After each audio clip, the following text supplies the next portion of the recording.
Et bonjour à toutes et à tous et merci d'être avec nous ce matin pour ce troisième webinaire sur le thème de la RSE organisé par Paul Pharma en partenariat avec Spita Pixida. Je suis Julien Guillaume, un des cofondateurs de Spita Pixida et je vais vous accompagner tout au long de la prochaine heure. Bonjour Clémence. Bonjour Julien, bonjour à Bonjour à toutes et à tous. tous. Alors, on va tous les trois vous accompagner pour cette troisième édition autour de la RSE et du développement durable. On le sait, le développement durable et la RSE, ce sont des sujets aujourd'hui stratégiques en entreprise. Et puis derrière ce terme, le vocabulaire qui l'entoure, comme l'ESG, la matérialité, se cachent en fait des leviers permettant aux organisations de transformer leur business de manière durable en associant performance et responsabilité. Et il faut y aller parce que le timing court. Mais pour saisir ces opportunités, il faut déjà savoir traduire ces notions en actions et en actions concrètes qui vont embarquer non seulement l'entreprise, mais l'ensemble de ses collaborateurs. Et c'est pourquoi nous avons conçu avec Paul Pharma cette série de webinaires qui a pour but de dresser justement des panoramas très concrets et actionnables à la fois des enjeux, mais aussi des leviers qui représente la RSE, notamment en matière environnementale. Dans chaque épisode, on aborde un sujet clé via quelques notions théoriques et puis des retours d'expérience provenant de professionnels du réseau, de la filière et des cas pratiques. Et un large temps vous sera également laissé pour poser toutes vos questions. Lors du premier épisode, nous nous sommes concentrés sur l'évolution des réglementations RSE et environnementales, la CSRD qui s'approche, la taxonomie, le décret tertiaire, toutes ces choses qui aujourd'hui viennent rajouter de la contrainte, il faut bien entendu, c'est vrai. Mais aussi, derrière, l'idée était de savoir comment ne pas justement se limiter à cette contrainte, mais construire véritablement une vraie stratégie et une vision large qui puisse embarquer. Cela a été également l'occasion de rappeler l'importance non seulement de ces questions réglementaires, mais surtout de comment on structure une démarche en s'appuyant sur de la veille et puis sur un audit 360, parce que on le sait, aucune organisation n'est vierge de toute démarche RSE, même quand on n'a pas de responsable RSE. Les RSE, on en fait même sans le savoir. Lors du second épisode, nous avons souligné, et c'est capital, que la RSE, justement, c'est pas juste uniquement une contrainte, c'est aussi et surtout une source d'opportunité et de création de valeur. On peut créer de la différenciation grâce à l'RSE, que ce soit vis-à-vis de ses donneurs d'ordre B2B, mais aussi ses clients B2C.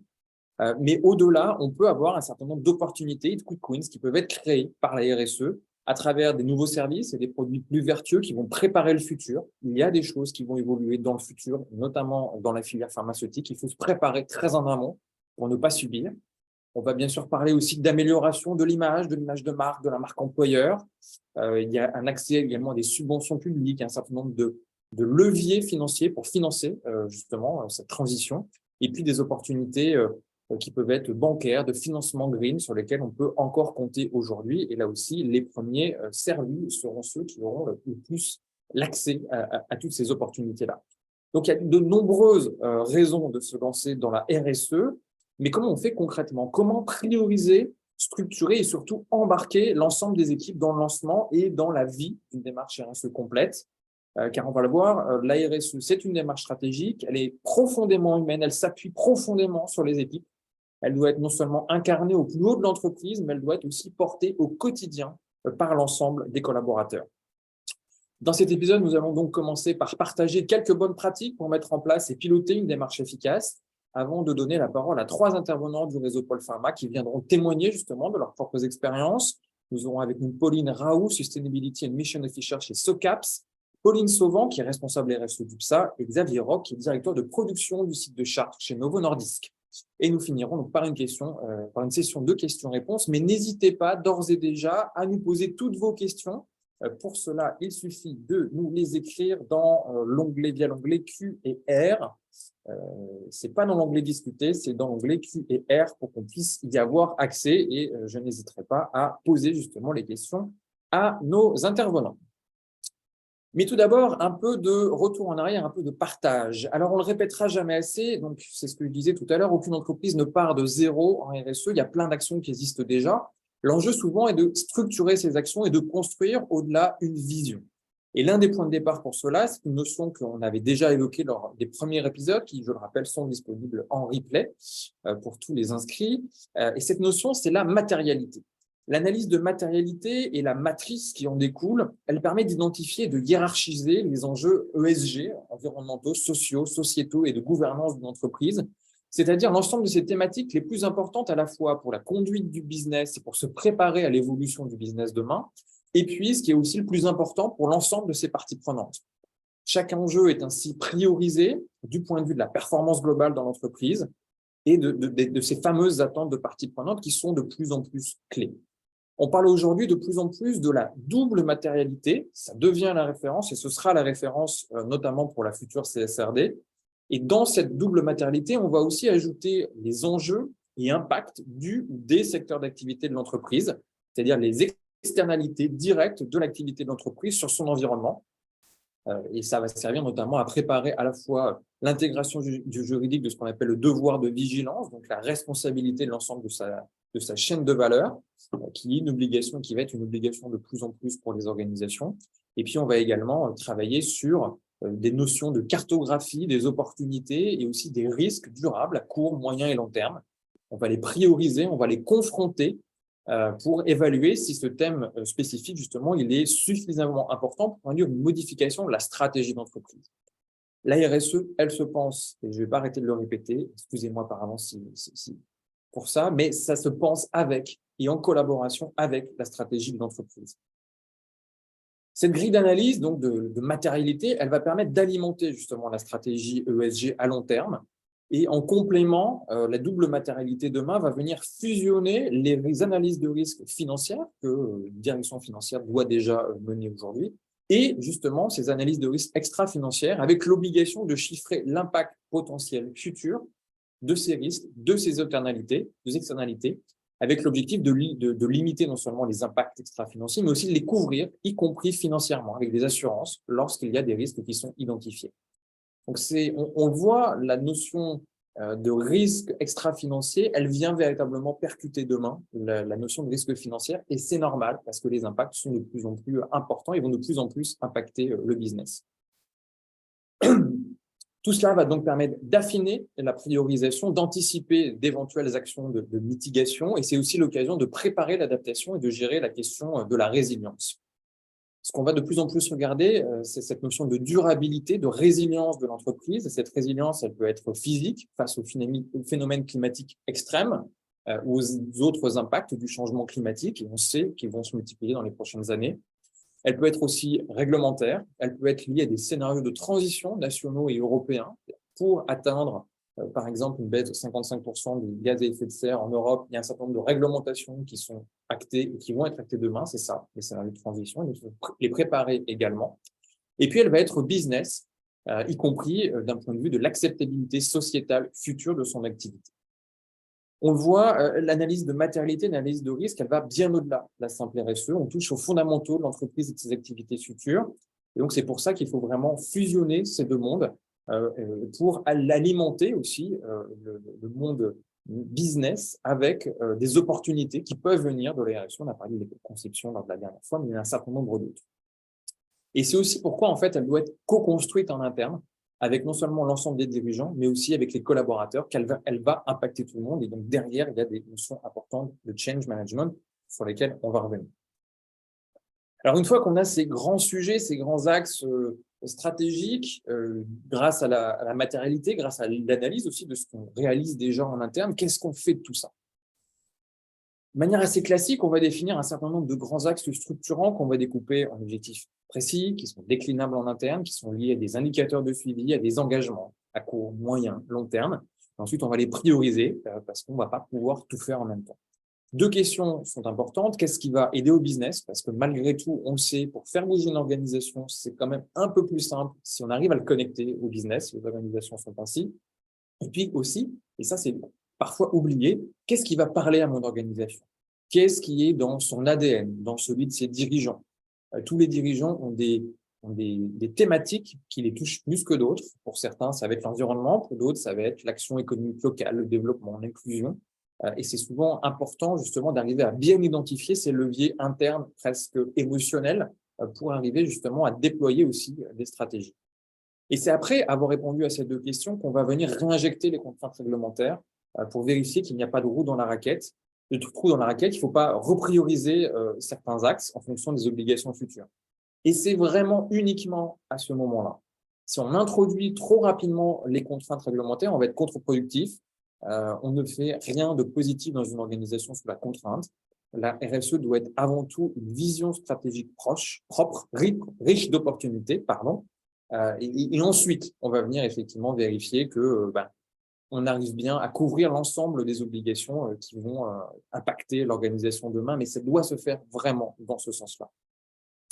Et puis ensuite, on va décliner, bien sûr, ces axes en grand plan d'action à deux niveaux. Alors, au niveau central, bien sûr, pour atteindre les objectifs fixés.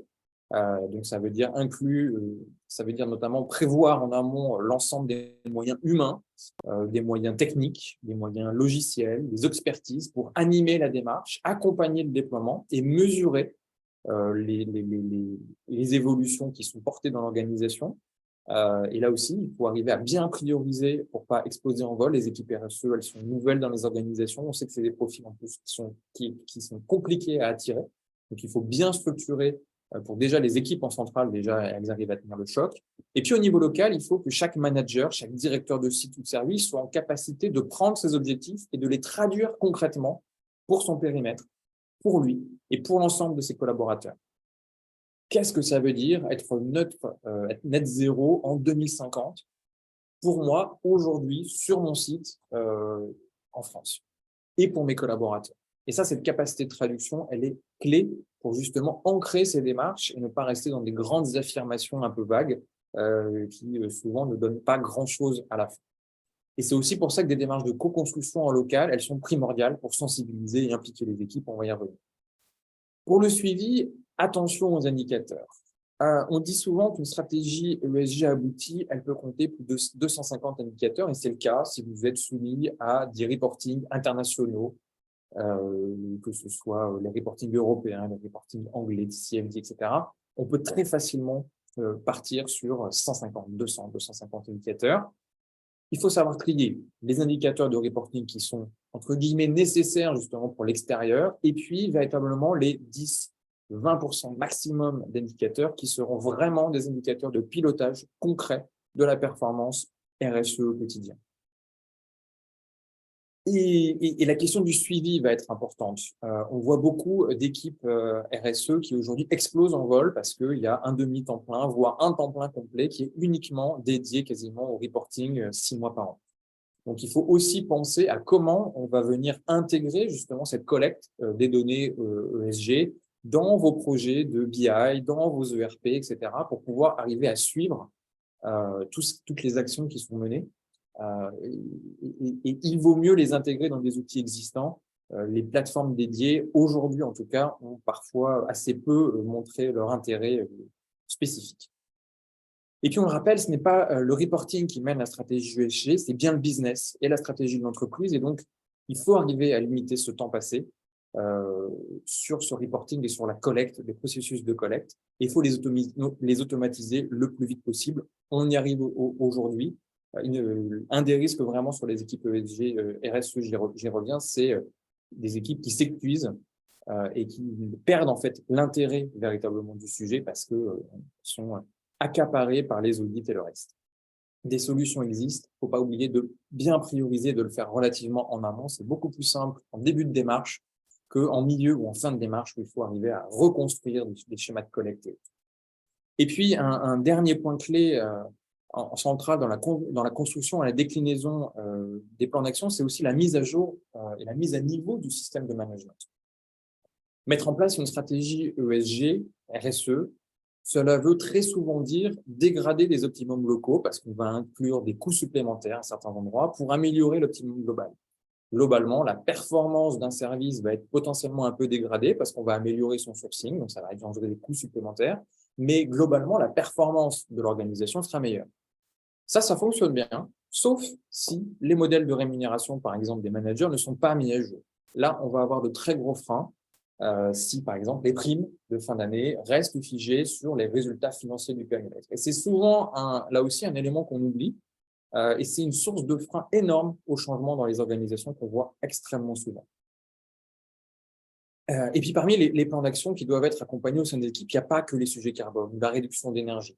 C'est souvent les premiers qu'on va traiter et décliner dans les plans d'action parce qu'il y a des gros enjeux, bien entendu, et puis parce qu'il y a des marges qui sont extrêmement fortes. Il faut arriver à diminuer les gaz à effet de serre de 55% d'ici à 2030-2032. Donc, il faut aller vite. Mais il y a d'autres sujets environnementaux, l'eau, la biodiversité, les déchets, la pollution, et aussi des sujets sociaux de diversité et d'inclusion, de gouvernance, comme les chartes anticorruption, la cybersécurité, etc., qui sont importants, qu'il ne faut pas oublier, qui font appel à d'autres parties prenantes dans l'organisation, que ce soit les DSI, les DRH, et il faut arriver à ne pas les oublier. Ça ne veut pas dire que c'est aux équipes RSE de tout porter, mais ça signifie qu'il faut justement aider les différents départements à se saisir de ces sujets, notamment les fonctions support, et puis embarquer là aussi les équipes.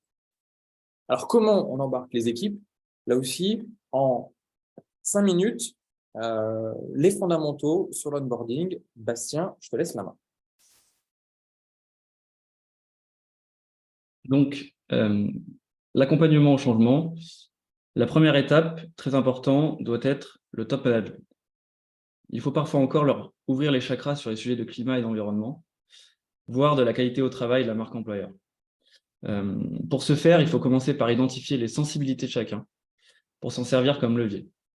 Mais également certains mythes internes, qu'on peut appeler, qu'il va falloir confronter au réel et déconstruire. Pour cela, la co-construction est clé et la parole des parties prenantes aussi. C'est toujours plus efficace si c'est un client, un actionnaire ou un analyste financier qui va porter un message.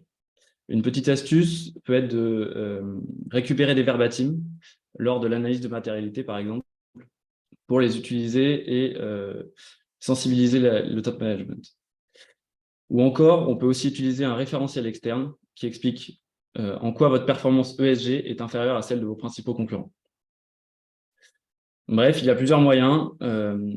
Il faut les croiser, les utiliser de manière complémentaire, de manière structurée, pour à la fin obtenir un cadre stratégique complet, sérieux, factuel et argumenté. En cas de blocage, les fresques, le climat, la biodiversité ou autres, sont un bon outil pour sensibiliser les équipes de direction.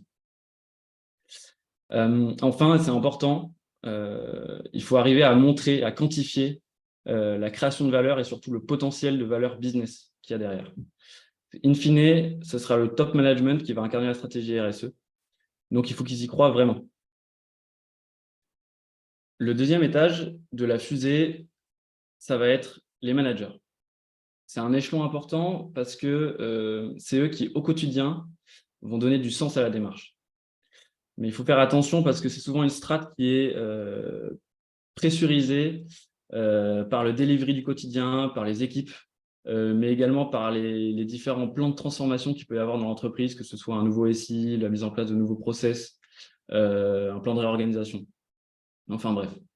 Leur rôle de traducteur, dont tu as parlé Julien, est fondamental dans une démarche RSE parce qu'il va permettre à ce que chacun, notamment les équipes, s'approprie et adapte à son niveau des enjeux qui peuvent sembler lointains. L'exemple qu'a pris Julien, concrètement, ça veut dire quoi net zéro en 2050 ? Pour moi, mon service, le travail de mes collaborateurs, par quoi on les fait commencer et comment on leur montre que ça a un impact et que c'est important.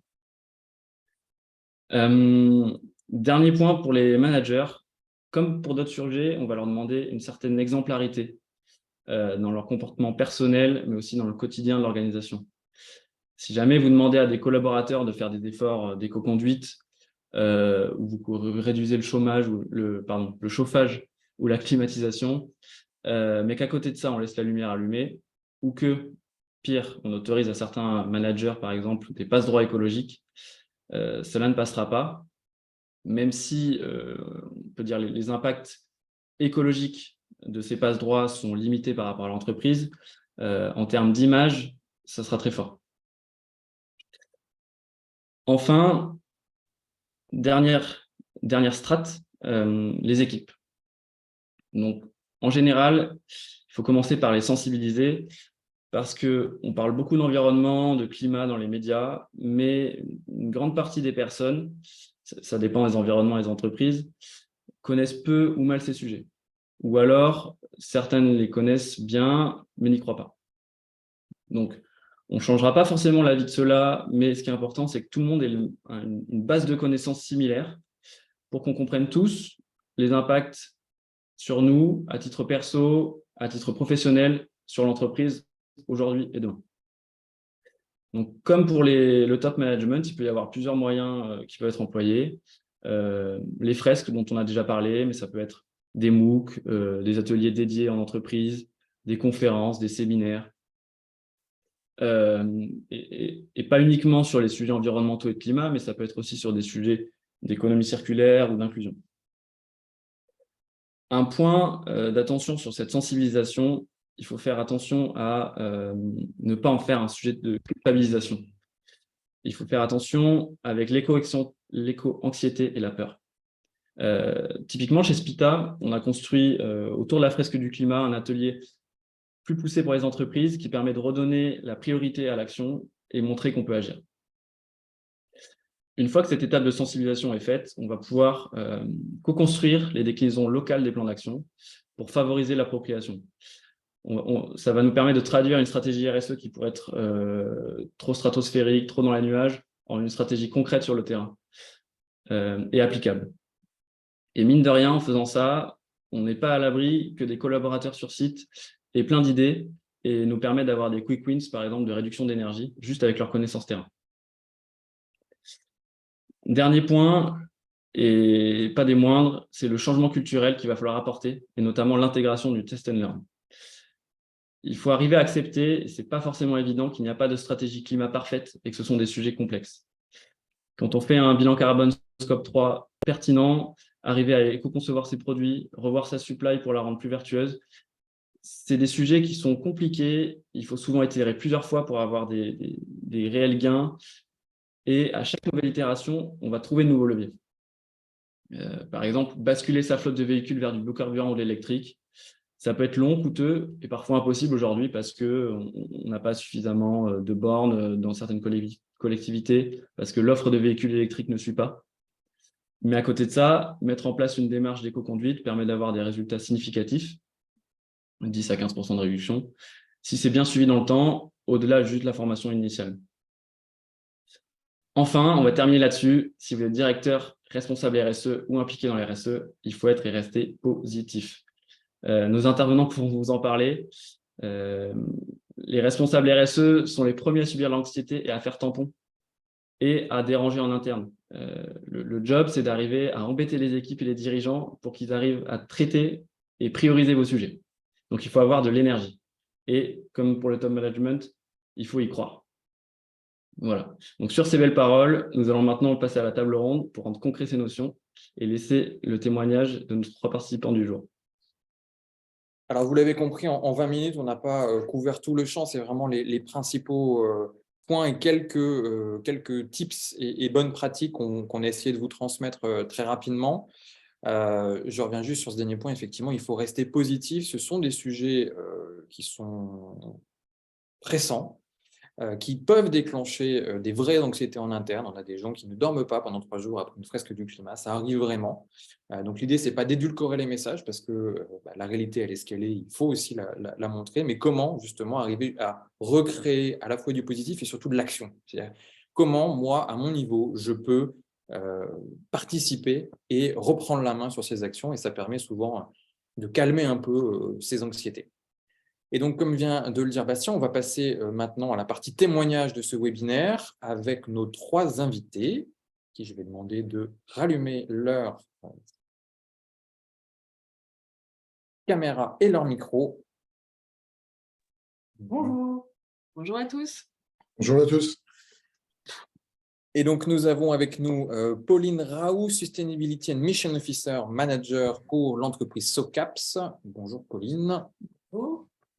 Nous avons Pauline Sauvageau-Sauvant qui est également avec nous ce matin. Vous êtes responsable RSE au sein du laboratoire UPSA. Bonjour. Bonjour. Et enfin, Xavier Roch, vous êtes Production Support Senior Director du site de Chartres chez Novo Nordisk. Bonjour Xavier.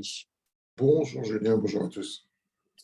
Alors peut-être pour commencer, pouvez-vous peut-être tous les 3 nous présenter à la fois votre entreprise en 1 minute et puis surtout les grands piliers de votre stratégie RSE. On va commencer avec vous, Pauline Sauvageau-Sauvant. Quelles sont vos priorités chez UPSA?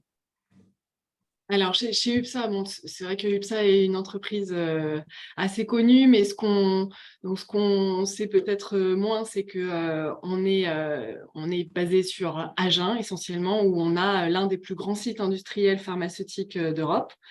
On est le premier employeur privé du Lot-et-Garonne avec plus de 1600 collaborateurs, donc principalement en France. Donc, on a vraiment 100% de la production qui est réalisée en France, sur Agen. Et UPSA incarne vraiment depuis toujours l'ancrage territorial et la défense du savoir-faire made in France, qui rayonne d'ailleurs à l'échelle internationale avec près de 50% de ses volumes exportés dans 60 pays, ce que l'on sait un petit peu moins. Et donc notre stratégie RSE, elle repose vraiment sur deux grandes démarches. D'un côté, on a un pacte durable qui précise une dizaine de grands engagements à horizon 2030 et une démarche de certification B Corp, qui est une des certifications les plus exigeantes pour les sociétés qui souhaitent vraiment progresser de façon continue et ancrer la question de l'impact au cœur de son activité. Donc, chez vous, la RSE, c'est un sujet stratégique, c'est directement lié à la stratégie business ou c'est encore un peu traité à côté? Comment ça se passe? Oui, alors chez UPSA, la RSE a été vraiment placée au cœur de la stratégie et du plan de développement. Et c'est comme ça d'ailleurs qu'elle est présentée, partagée avec l'ensemble des collaborateurs et de nos parties prenantes.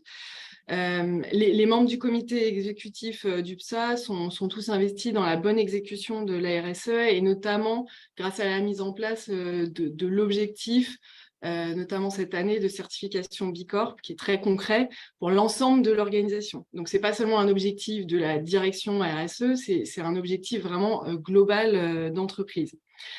Et en termes de gouvernance, on a un comité RSE trimestriel avec l'ensemble des membres du COMEX qui revoit l'avancement de ces objectifs du pacte de certification B Corp, les indicateurs et les progrès qui ont été réalisés par les équipes.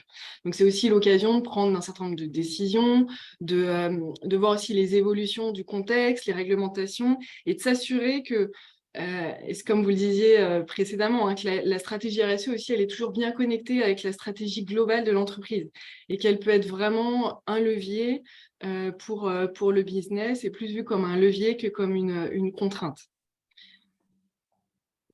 C'est très clair, merci beaucoup. Pauline Raoult, même question, pouvez-vous nous présenter rapidement SOCAPS et puis comment ça s'organise la stratégie RSE de SOCAPS? Alors, donc, nous, SOCAPS, dans son périmètre actuel de coopérative artisanale, existe depuis 1999. Donc, nous, on est un opérateur de conseil et d'assistance technique industrielle. Donc, on accompagne nos clients pour imaginer, concevoir, installer, maintenir leurs machines à travers le monde. On réalise, nous, 60% de notre chiffre d'affaires dans l'agroalimentaire, 20% dans le pharmaceutique et le cosmétique, 15% dans la logistique automatisée et 5% environ dans ce qu'on appelle les clean tech. Je reviendrai dessus un peu plus tard. En tant que groupe coopératif et société à mission, nous, on est déployés dans 67 pays qu'on coordonne avec 17 bureaux à travers le monde. Et on regroupe plus de 1000 techniciens qui sont tous des indépendants, donc des mécaniciens, des électromécaniciens, des chefs de chantier, etc. Et puis, on a 50 salariés qui constituent nos équipes de back-office, commerciaux, recrutement, comptabilité, etc. Et on intervient sur des projets dans 120 pays par an. Nos stratégies, elle est construite autour de 3 grands piliers qui découlent en fait des valeurs que l'entreprise a depuis très longtemps. On a juste formalisé tout ça sur ces 3 dernières années. Donc, nous, on s'articule autour de People, Profit, Planet. Ça vient du fait qu'on est foncièrement persuadé qu'en investissant sur les gens, on atteint nos objectifs financiers et donc on peut en avoir un impact sur notre environnement. Et donc, ces 3 piliers, je ne vais pas rentrer dans un grand détail, mais c'est donc le pilier People va regrouper tout ce qui va être environnement de travail équitable, sûr et inclusif. Donc, s'assurer que avoir des pôles de travail sur la santé, la sûreté et la sécurité, sur l'employabilité, les opportunités égales, le bien-être, la diversité, l'inclusion, etc. Le pôle Profit va s'axer sur l'assistance aux technologies clean tech. Donc, ce qu'on ne faisait pas du tout avant, on a développé cette ligne de business il y a 2 ans environ. Et puis aussi, avoir des projets d'éco-transition dans l'industrie traditionnelle. Donc, ça va être accompagner nos clients en fait, historiques dans leur éco-transition, se former à tout ça. Et puis enfin, notre objectif planète qui, lui, va s'axer sur la promotion et la mise en œuvre d'une entreprise plus durable, de contribuer à l'action climatique, en ayant toute une stratégie de trajectoire carbone. On a fait un bilan carbone annuel depuis 2019. On a toute une stratégie de réduction de notre empreinte carbone. Et puis, avec des actions qui vont contribuer à la préservation de la biodiversité. Et puis, un dernier point, pas des moindres, qui va être d'avoir un rôle de plaidoyer, de favoriser l'action soutenable autour de nous.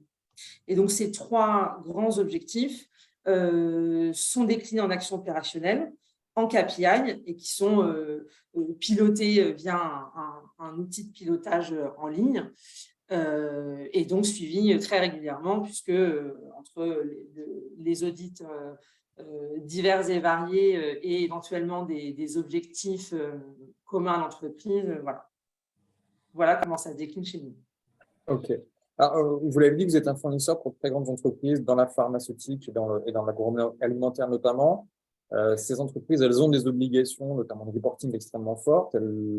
Est-ce que vous sentez justement une pression renforcée de la part de vos donneurs d'ordre sur ces sujets? Est-ce que ça a contribué aussi à faire bouger les lignes en interne? Alors, nous, pour le coup, la démarche est vraiment née en interne. Elle est venue d'une prise de conscience de notre directeur général qui s'est rendu compte qu'on ne peut pas faire fonctionner en fait une entreprise si de toute façon l'environnement n'est pas viable pour nous humains. Et donc, on a réfléchi rapidement à comment on pouvait formaliser nos stratégies environnementales en s'appuyant sur les valeurs de la coopérative. Et donc, au début, ça s'est plutôt concrétisé par un fonds de dotation. Et puis ensuite, on est devenu société à mission, ce qui nous a permis de formaliser et d'inclure dans nos statuts des objectifs environnementaux et sociétaux. Donc, ce n'est pas vraiment une pression, c'est plutôt, je pense qu'on répond plutôt maintenant à des besoins, soit que nos clients ont déjà identifiés, soit qu'on identifie pour eux, ou qui seront soumis à des législations à venir, voire déjà existantes. OK, c'est très clair. Et puis, enfin, je me tourne vers vous, Xavier Roch. Là aussi, même question, pouvez-vous nous rappeler qui est Novo Nordisk en quelques mots et puis quels sont justement les grands piliers de votre stratégie RSE? Concernant Novo Nordisk, on est une entreprise danoise. On est leader mondial dans le traitement du diabète, mais aussi dans d'autres domaines thérapeutiques comme l'obésité, par exemple. On est présent, on a un seul site en France, à Chartres, avec 1500 personnes aujourd'hui. Le groupe se découpe, on va dire, entre 5-6 stratégiques au Danemark, bien évidemment, mais aussi en Chine, au Brésil et aux États-Unis. Alors, je dirais sur la partie RSE, ça a été relativement plus facile parce que, comme j'ai dit tout à l'heure, on est d'origine danoise et ça faisait déjà partie de notre ADN quelque part, puisque quand on regarde les premières initiatives qui ont été lancées au niveau du groupe, c'était vers la fin des années 90, avec la mise en place de moyens spécifiques en termes humains et financiers et de mesures aussi. Typiquement, on a mis en place un rôle que l'on appelle Energy Steward sur le site, avec mise en place d'un certain nombre de compteurs, de relevés concernant les fluides frigo, les consommations d'eau, de gaz et d'électricité. Donc, et à partir de ce moment-là, on a eu les premières feuilles de route, on va dire, sur les potentiels gains qu'on pouvait annoncer par site de production, etc. Derrière est venu un certain nombre de stratégies, puisque dès cette partie-là, on a eu une première stratégie qui a été mise en place. La dernière en date, qui a été lancée il y a 4-5 ans, c'est Circular for Zero, donc qui couvre absolument les 3 scopes de la partie environnementale. Et aujourd'hui, on le vit au quotidien et on travaille beaucoup en fait entre sites, puisqu'on fait la même production, le même type de produit sur l'ensemble des types de sites de production dans le monde, pour essayer de travailler justement pour s'améliorer dans les différents aspects. Alors, Xavier, vous êtes sur le terrain, vous êtes au sein d'un site de production. Comment on fait justement pour s'approprier une stratégie globale qui est pensée pour partie au Danemark, sans doute déclinée pour partie en France? Et comment on fait pour rendre ça concret sur le terrain? Alors déjà, je pense que c'est pas un exercice facile hein, parce que on se rend compte que les contraintes ne sont pas les mêmes sur les différents pays, etc. Donc, ce qu'on a déjà fait dans un premier temps, l'ensemble des directeurs à travers le monde, on s'est mis d'accord ce que ça voulait dire la circularité sur l'eau, sur l'énergie, etc. Donc, il y a des sujets relativement faciles sur, on va dire, notre CO2 au niveau de l'électricité. On peut chercher de l'éolien, du solaire, etc. Mais vraiment se mettre d'accord sur quelles étaient les étapes à franchir. Donc, on a développé un outil avec cinq étapes pour mesurer la maturité de chaque site. Et ensuite, pour vraiment se l'approprier localement, on s'est juste retourné sur quelles étaient nos problématiques, quels étaient les points faibles en termes d'environnement sur chaque site de production. Et on a essayé de décliner la feuille de route locale. Donc, si vous prenez la feuille de route du site de Chartres, avec mon collègue des États-Unis ou du Brésil, on a des feuilles de route qui sont différentes, qui sont liées à la problématique locale. Typiquement, aux États-Unis, sur la partie déchets, si on parle déchets, tout ce qui est filière on va dire, de recyclage, etc., il y a peu de choses qui sont mises en place. Et aujourd'hui, on est toujours sur l'enfouissement, par exemple, sur certains déchets aux US, qui n'est plus le cas en France depuis des années. Mais vous voyez, ça permet d'adapter chaque stratégie locale qui reste en ligne avec la stratégie globale du groupe. Et alors, vous avez une petite unité aussi sur nos je crois que vous n'avez pas de direction RSE qui est dédiée en France, avec une logique qui veut que vraiment tous les managers, tous les collaborateurs, tous les services se saisissent du sujet. Comment ça marche concrètement et puis comment ça se fait que ça avance bien comme prévu? En fait, pour être complètement transparent, quand on a commencé, en fait, même moi, je ne savais pas comment on allait y arriver et où c'est qu'il fallait commencer à chercher dans les économies. Donc, forcément, si vous discutez avec mes équipes, ils vont vous dire, la première année, j'ai fixé un objectif de réduction de 10% des consommations d'eau. En essayant de pousser dans l'équipe, en mettant les moyens aussi pour travailler. Je pense que ça a été je prends l'exemple de l'eau parce que c'est le plus marquant et c'est aussi celui où je suis le plus fier des équipes parce qu'ils sont appropriés le sujet en disant OK, on va essayer de voir ce qu'on peut faire pour arriver à l'objectif que nous a donné notre responsable. Mais derrière, ils sont pris au jeu et je vous donne l'eau, par exemple, on est parti à 220 000 m3 d'eau consommée par an. Et l'année dernière, on a fini à 140 000 m3, un peu plus de 140 000 m3, sans aucun investissement. Et je pense qu'on a gagné en termes de compétences, d'observation au niveau des process, des choses qu'on ne comprenait pas ou qu'on ne connaissait pas dans le passé. Donc, les équipes ont énormément monté en compétences, basées beaucoup sur l'observation, bien évidemment supportées par tous les compteurs qui peuvent être mis en place. Et ils sont pris au jeu au fur et à mesure en se prenant, et derrière, forcément, il a fallu les supporter en termes d'investissement, parce que des fois, il peut y avoir les problèmes de retour sur investissement, d'ROI, mais là-dessus, il faut aussi, de côté, comme vous le disiez tout à l'heure, on a un rôle clé en tant que dirigeant, de manière à aussi allouer l'argent nécessaire, même si on peut avoir un retour sur investissement qui est peut-être pas impressionnant quand on le fait. La dernière en date, et on avait encore des discussions en interne il n'y a pas très longtemps, puisqu'on a mis en place une chaudière biomasse qui était encore locale. Quand on voit le business case qu'on avait construit à l'époque, quand on a lancé le projet, il n'était pas très flatteur d'un point de vue financier. Mais avec la crise énergétique, on est tombé à moins de 3 ans au niveau de retour sur investissement sur l'installation. Donc le monde change et par moment aussi, ça demande un certain support de notre part de manière à pouvoir engager les initiatives nécessaires. Oui, effectivement, c'est assez impressionnant les résultats que ça peut donner. Alors, la question du pilotage de la démarche RSE, elle est clé pour avancer et puis aussi pour être sûr de ne pas avoir de grands trous dans la raquette. Comment vous gérez, vous, ce suivi chez UPSA, Pauline?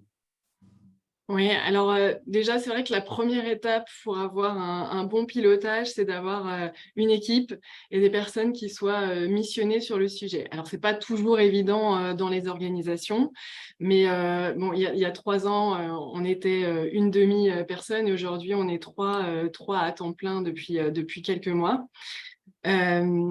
Et je dirais qu'en fonction, on évolue aussi en fonction de la maturité du sujet. Donc pareil, au début, on avait créé une communauté d'ambassadeurs en fait avec des managers RSE assez convaincus sur le sujet pour acculturer aussi l'organisation et faire monter en compétences et co-créer aussi la stratégie RSE pour s'assurer de bien capter tous les enjeux internes, externes. Et puis, au fur et à mesure qu'on est monté en maturité sur le sujet, on a mis une équipe, l'équipe RSE, mais l'équipe aussi plus réduite, plus opérationnelle pour piloter les engagements du pacte Bicorp, les mesurer et les déployer vraiment au sein de tous les métiers concernés.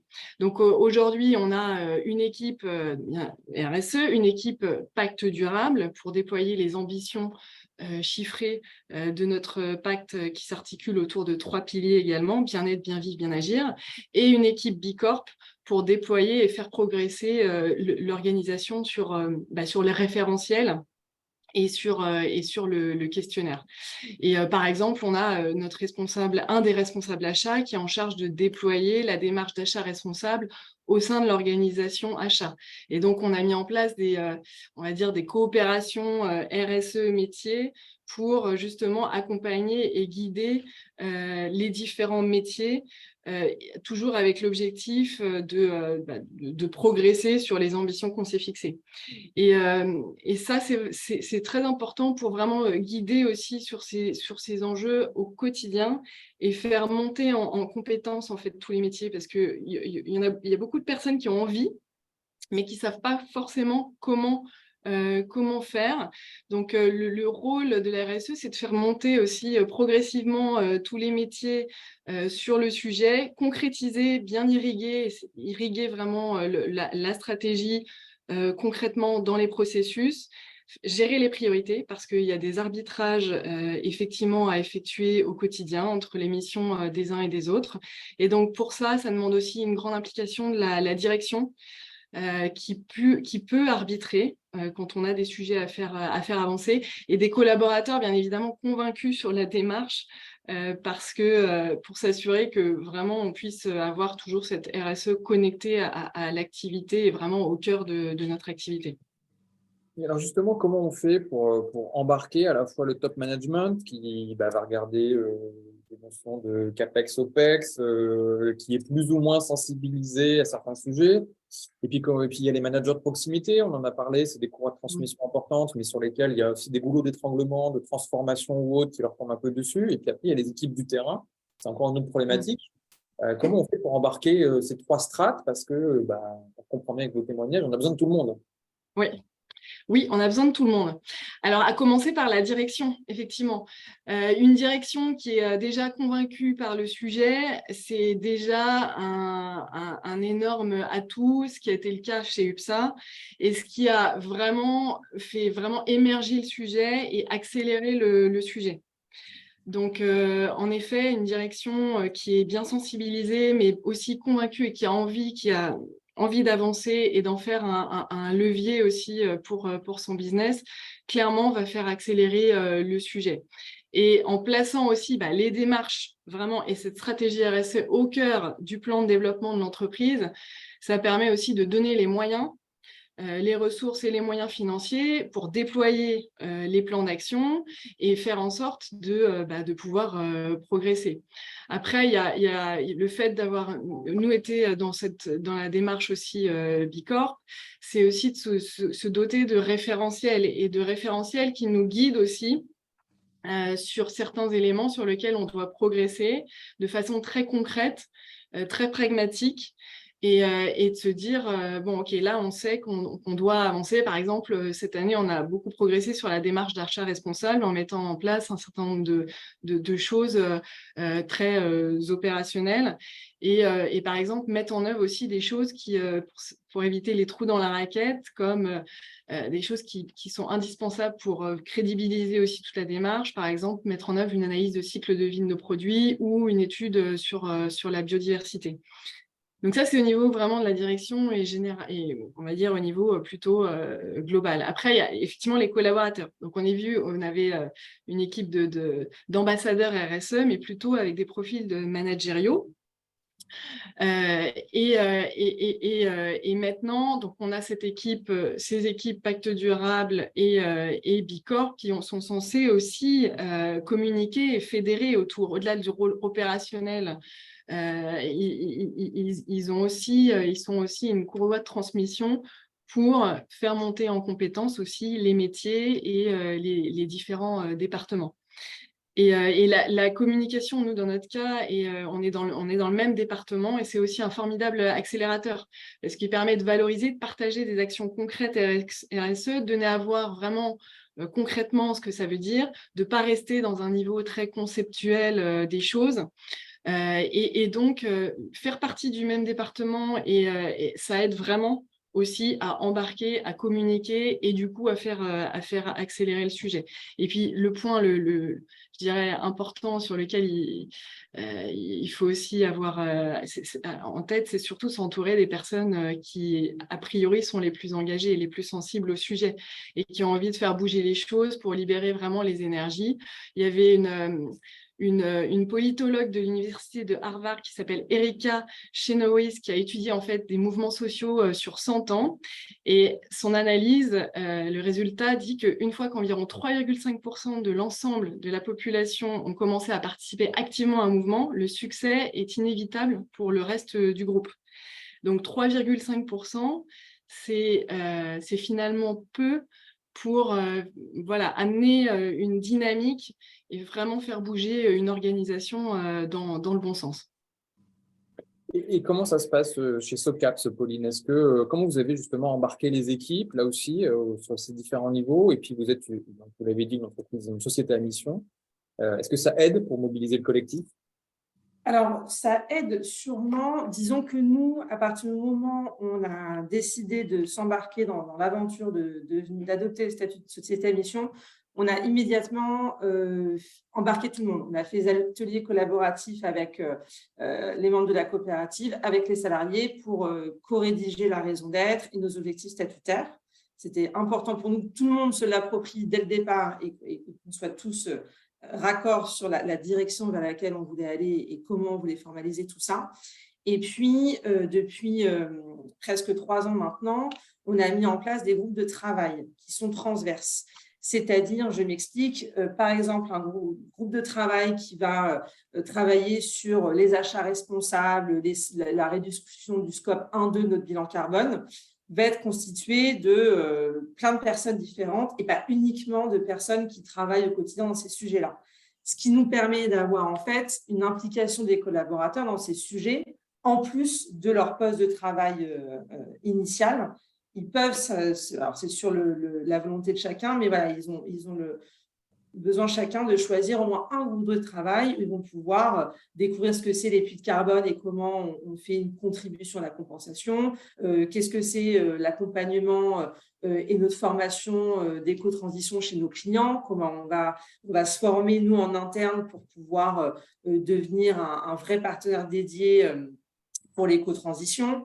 Voilà, on sait qu'on ne peut pas convaincre tout le monde, ce n'est pas possible, que c'est une urgence et que c'est une priorité, mais en ayant mis ces stratégies au cœur de l'entreprise, en ayant modifié les fiches de mission de tout le monde, où tout le monde a maintenant des objectifs sur les 3 piliers, ça permet d'embarquer à minima certains qui soit vont se convaincre de plus en plus, parfois non, mais en tout cas, il est essentiel que les équipes comprennent déjà ce qu'on fait aussi, parce que parfois, tout ce qui est RSE, c'est très abstrait pour plein de salariés et au final, ils ne comprennent pas trop. Donc, que ce soit concret, simple, et puis qu'on puisse embarquer aussi nos équipes partout dans le monde. On a 50 salariés, dont un tiers à l'étranger, et 1000 techniciens qui sont répartis sur la planète entière. Donc, c'est un gros travail qui est encore en cours, mais le fait d'être société à mission, ça permet de formaliser, de ne pas pouvoir, a priori, tricher non plus. Quand on change ses statuts dans la coopérative et puis dans le côté SOCAPS Group, ce n'est pas rien de faire cette démarche. C'est très clair. N'hésitez pas, là aussi, à tous les participants, tous ceux qui nous écoutent, pour commencer déjà à poser vos questions. Je vous le rappelle, via la petite section Q et R, n'hésitez pas à poser déjà toutes vos questions. De votre côté, Xavier, comment ça s'organise, comment on embarque tout le monde et notamment sur un site de production, comment on va aller, jusqu'à quel niveau on descend et puis comment on va embarquer, y compris des collaborateurs opérationnels qui sont sur les machines presque, sur le terrain.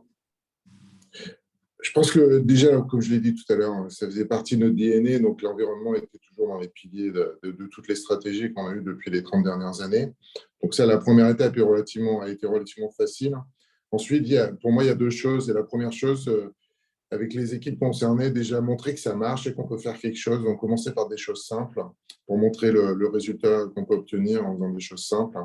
Et après, pour toucher plus largement l'ensemble des salariés, je pense qu'il est très difficile de faire. On a beaucoup travaillé en comparant les consommations qu'on avait sur le site par rapport à des consommations, on va dire, domestiques pour une maison, pour une ville, pour un trajet en voiture, etc., de manière à ce que ça rende plus parlant les chiffres. Parce que quand on parle de 60 millions de kilowattheures consommés sur un site de production, je pense pour les gens qui ne sont pas sensibilisés à ça, ils ne se rendent pas compte quelle est l'équivalence sur la vie de tous les jours. Donc ça a été relativement. Et ensuite, on a fait pas mal de communication en termes. On a des journées, bien sûr, on se cale sur les journées mondiales de l'environnement pour aussi communiquer, partager avec les différents services de toutes les initiatives en cours. Et on a aussi même des opérateurs qui observent, on va dire, des gaspillages sur des machines à laver, sur de la lumière, comme vous l'avez dit tout à l'heure, etc. Donc, ça, aussi, on les embarque et on les encourage. Ce qu'on a fait aussi, c'est qu'on a fait un trophée mensuel, à la fois qualité environnementale et sécurité, où chaque salarié peut amener une bonne idée environnementale, à la fois sur les déchets, sur les économies d'énergie. Et le comité de direction se réunit une fois par mois pour élire la bonne idée. Et puis, bien sûr, c'est assujetti à une petite prime derrière pour récompenser soit la personne, soit l'équipe. Des fois, c'est un travail d'équipe sur différents départements. Donc, voilà comment ça se passe sur le site de Cham. Donc, vous récompensez aussi les bonnes initiatives. Ça veut dire, est-ce que vous avez aussi changé, comme chez SOCAPS, la partie rémunération? Est-ce qu'il y a une partie de la rémunération collective ou individuelle pour certaines personnes qui est liée à ces sujets RSE ou pas encore? Elle fait partie prenante Après, on utilise dans tout ce qui est déclinaison de la stratégie, on utilise le Shinkanri. Donc, globalement, on définit des objectifs annuels et dans la partie Shinkanri, toute la partie environnementale est mappée. Il y a forcément des objectifs annuels qui sont en lien avec la stratégie Circular for Zero pour 2030. C'est-à-dire qu'on va prendre l'objectif Circular for Zero, on va le redécouper chaque année en mettant des objectifs intermédiaires pour être sûr d'atteindre l'objectif global. Donc, dans l'évaluation globale, à la fin de l'année, bien évidemment, ça rentre en compte. Et peut-être même question chez UPSA, Pauline, est-ce que justement, vous avez aussi fait évoluer les objectifs ou les parts de rémunération collective ou individuelle de certains collaborateurs? Alors, en fait, on a tous nos 3 grands objectifs sont déclinés en beaucoup d'actions opérationnelles, donc qui sont travaillées en groupe de travail. Et en effet, on a un objectif général qui est même d'un taux d'atteinte d'actions clôturées, qui sont clôturées à la fin de l'année et qui vont avoir un impact sur une surprime, disons, pour les collaborateurs. Et à l'intérieur des fiches de mission, en effet, chaque fiche de mission est divisée dans les 3 parties et chacun peut avoir des objectifs personnels sur plutôt l'environnement, le profit, plutôt sur les 3 a priori. Et chez vous, chez UPSA, Pauline?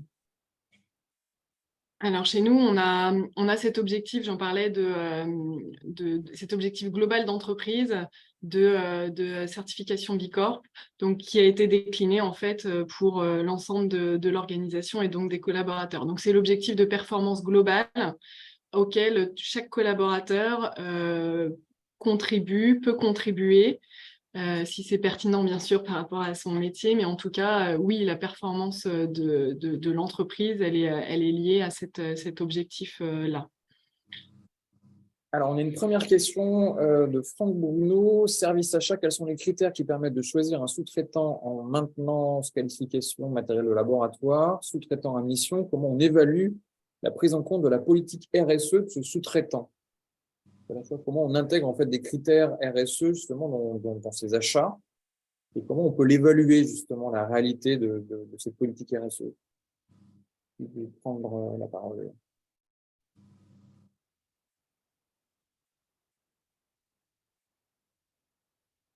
Pauline. Je prends la parole, allons-y. Alors nous, sur nos fournisseurs à nous, on est en train de faire une évaluation via un groupe de travail notamment pour évaluer en fait la sensibilité RSE des fournisseurs avec lesquels on travaille, voir où ils en sont. Certains ne sont pas forcément très avancés, mais il y a parfois une démarche qui se met en route et évidemment que c'est le principal. Nous concernant, j'imagine que nos clients qui auraient envie de savoir où on en est, de toute façon, il y a beaucoup de choses qui sont publiques. Quand on est société à mission aussi, on est audité. On vient de le faire là cette année. On a des audits réguliers tous les 3 ans qui s'assurent que les objectifs statutaires suivent la lignée qui doit être comme écrite, qui s'assure que les actions personnelles qui sont déclarées comme mises en place le sont bien, que nos KPI sont correctement mesurés, etc. Donc, il y a un niveau de transparence assez grand, puisqu'en plus, le rapport de l'auditeur est publié sur le site Internet. Vous pouvez trouver notre rapport de comité de mission et le rapport de notre TI. Si je peux rajouter quelque chose, il existe, on vient juste d'être certifié RFRR, c'est un label de relations fournisseurs et achats responsables qui existe depuis 2017.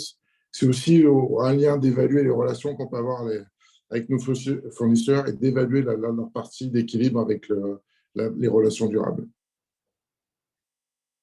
Et chez vous, Pauline, je crois que vous avez aussi mis en place une politique d'achat responsable. Alors, avec les deux aspects, parce que l'achat responsable, c'est ce qu'on va demander à ses fournisseurs, et puis aussi, c'est les engagements que nous-mêmes, en tant que donneurs d'ordre, on va prendre aussi. Donc, justement, comment vous évaluez, vous, chez UPSA Alors, on commence à intégrer en fait des questions spécifiques RSE. Donc, des questions qui vont permettre dans ce qu'on a les RFI, les questionnaires qu'on va envoyer aux fournisseurs ou aux fournisseurs pressentis, on rajoute en fait ces questions-là pour voir et pouvoir vraiment évaluer savoir si elles ont une démarche formalisée ou pas, si elles ont des évaluations, des certifications, et poser quelques questions clés aussi qui font écho à nos propres objectifs. Et donc, ça permet déjà d'avoir un premier niveau de compréhension. Mais pour l'instant, ce n'est pas, on va dire, discriminant dans les sélections de nos prestataires. Okay. Une autre question de Sophie. Je voulais juste intervenir pour rajouter aussi, parler du projet qui a émergé chez Pôle Pharma. Donc, c'est une initiative qui est venue du groupe de travail transition environnementale, un groupe projet qui s'est monté spécifiquement sur un questionnaire fournisseur. Donc, projet dans lequel d'ailleurs UPSA participe activement, donc à la fois le département RSE et les achats. Donc, l'objectif de ce projet, c'est d'essayer de définir justement un questionnaire fournisseur qui permette d'évaluer leur engagement RSE. Alors, au tout début, cette démarche, elle est plutôt venue de la volonté d'affiner le scope 3. C'est-à-dire que c'était une démarche qui était plutôt orientée carbone, puisque bien souvent, on s'est rendu compte que c'était dans le scope 3 que se trouvaient la plupart des émissions. Donc, la volonté d'affiner ce scope 3. Donc, quand on arrive là, on se pose la question de du coup, comment est-ce qu'on prend ça et par où est-ce qu'on commence notamment. Donc, on a travaillé d'abord sur une petite méthodologie qui permet de faire un screening des fournisseurs quand on en a beaucoup, par lesquels est-ce qu'on commence. Et donc là, la deuxième étape de ce projet, c'est de mettre en commun donc tout plein d'éléments. Donc, on a Ipsen, on a Mayoli, UPSA qui travaillent activement aux côtés d'Equance et également de Créapharm. Donc, l'idée, c'est d'essayer d'affiner ça pour avoir un questionnaire qui permette, si possible, de faire gagner du temps à tout le monde, donc à la fois aux fournisseurs et aux laboratoires, en se mettant d'accord sur un certain nombre de questions, et pour éviter finalement que d'un côté comme de l'autre, on reçoive plein de questionnaires différents, avec souvent les mêmes questions, mais pas dans le même ordre. Et puis, on aurait pour objectif peut-être à terme de pouvoir créer une base en fait, qui nous permettrait de référencer les fournisseurs en fonction de leur engagement. Voilà, donc c'est un projet qui est en cours donc chez Pôle Pharma. L'idée étant d'en faire quelque chose de collectif qui puisse être utilisable pour un maximum des industriels. Merci beaucoup Clémence pour cette précision. Et puis, on va finir sur cette dernière question de Sophie Nutt. Est-ce que vous auriez quelques exemples de KPI, de pilotage au quotidien les plus parlants justement pour les salariés? Comment on le traduit concrètement? Pauline, chez UPSA? Oui, alors les plus parlants, ce sont ceux qui sont les plus facilement aussi mesurables. Et c'est la question souvent du coup de l'environnement qui est plus facilement mesurable que les autres. Alors, il y a les KPI RH aussi, hein, mais je dirais qu'en ce moment, et c'est là où il y a une plus forte sensibilité de chacun, c'est la question des réductions de CO2, d'émissions de CO2, et notamment, alors quand on est sur le scope 1 et 2, c'est nos propres activités. Donc en fait, effectivement, c'est de voir comment nous, on a une performance pour réduire notre empreinte environnementale. Et ça, c'est déjà important de le faire pour soi. Nous, en tout cas, on regarde beaucoup celui-ci. Et après, il y a la question du scope 3 pour les organisations un peu plus avancées sur le sujet. Mais je dirais que ça, c'est... Voilà, je laisse Pauline et Xavier compléter, mais celui-ci est assez parlant.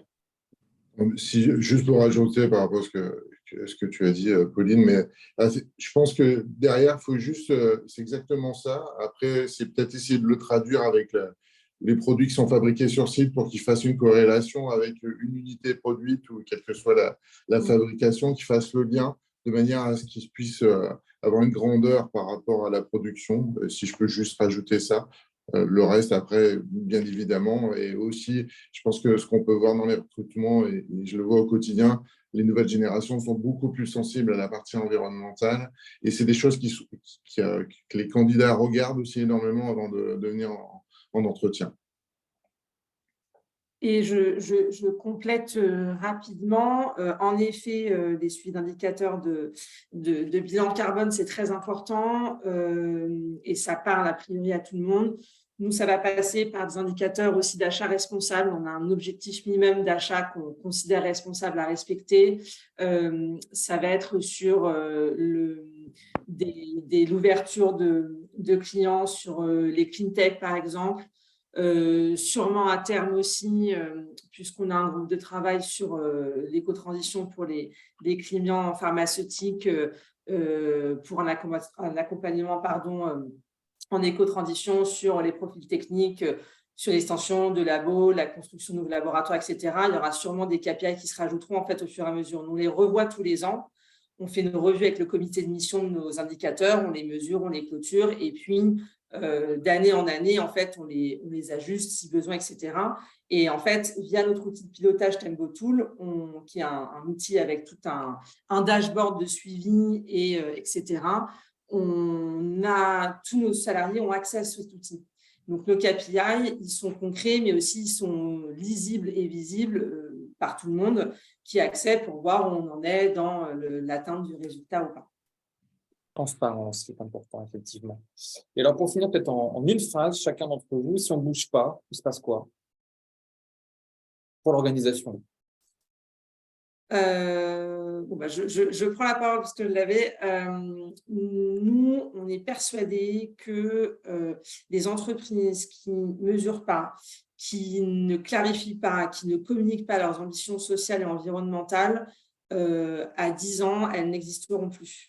Tout comme nous, on n'existerait plus. C'est une direction qui est, alors, à notre sens, essentielle au terme d'enjeux mondiaux. Même si nous, tous à la SOCAPS, on ne va pas changer le monde, mais en tout cas, on essaie de contribuer à faire marcher une action globale. Et puis, c'est essentiel pour recruter de nouveaux talents, d'attirer des nouveaux clients, d'avoir un échange avec la puissance publique et puis surtout survivre au monde de demain. On a une crise Covid, on a de nouvelles crises qui arrivent déjà et donc il faut être plutôt robuste et donc si on ne fait rien, a priori, je pense que les entreprises seront rapidement malheureusement balayées.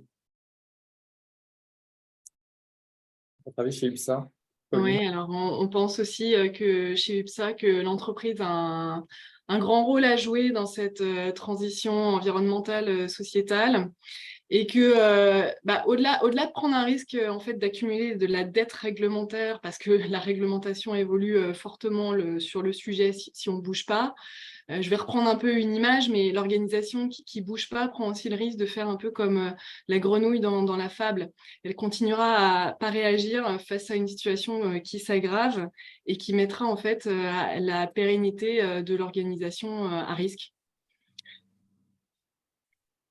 Et Xavier, même question. Votre sentiment. De passer en dernier, mais on va y arriver. Mais je suis totalement d'accord. On ne sera plus là dans 10 ou 15 ans si on ne fait rien sur la partie environnementale. Et aussi, ce que je dirais, c'est commençons par chasser les gaspillages déjà actuellement, parce qu'on parle beaucoup d'énergie alternative, etc.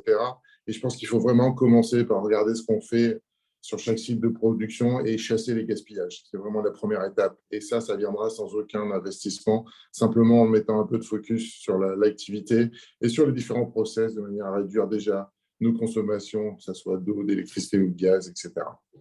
Et en plus, ça c'est rentable parce que plus vous baissez l'énergie, en plus, ça se retrouve assez rapidement en OPEX, en fait. Exactement, exactement. Merci beaucoup à tous les trois pour vos témoignages et pour avoir participé à ce troisième webinaire. Et Clémence, je te laisse la parole pour le mot de la fin. Merci à toutes et à tous. Donc, c'était vraiment très inspirant de vous écouter. Pour tous les participants, que vous soyez collaborateurs, managers ou cadres dirigeants, j'espère que vous avez trouvé des éléments motivants. J'espère que vous aussi, pour reprendre les mots de Xavier, ça vous donnera envie de vous prendre au jeu. Parce que ça peut vraiment l'être. On a beaucoup parlé d'obligations réglementaires, on a même terminé sur des notions de survie de l'entreprise. C'est vrai. Et ça peut aussi être un jeu, ça peut aussi être quelque chose d'extrêmement stimulant, motivant et très, très positif. Donc, j'espère que vous aurez trouvé beaucoup d'éléments pour démarrer. C'était le 3e et dernier épisode de notre web série. Donc, j'en profite pour remercier Spita Pixida, donc Julien et Bastien, pour votre super travail réalisé avec nous. Et également donc, toutes les entreprises de notre réseau qui ont participé à ces 3 épisodes. Donc, Novo Nordisk, UPSA, SOCAPS, mais aussi Récifarm et Rosakem dans des épisodes précédents. Donc, merci à tous pour votre participation. Et puis, je vous souhaite un très bel été. Merci. Merci beaucoup. Et Merci, au revoir.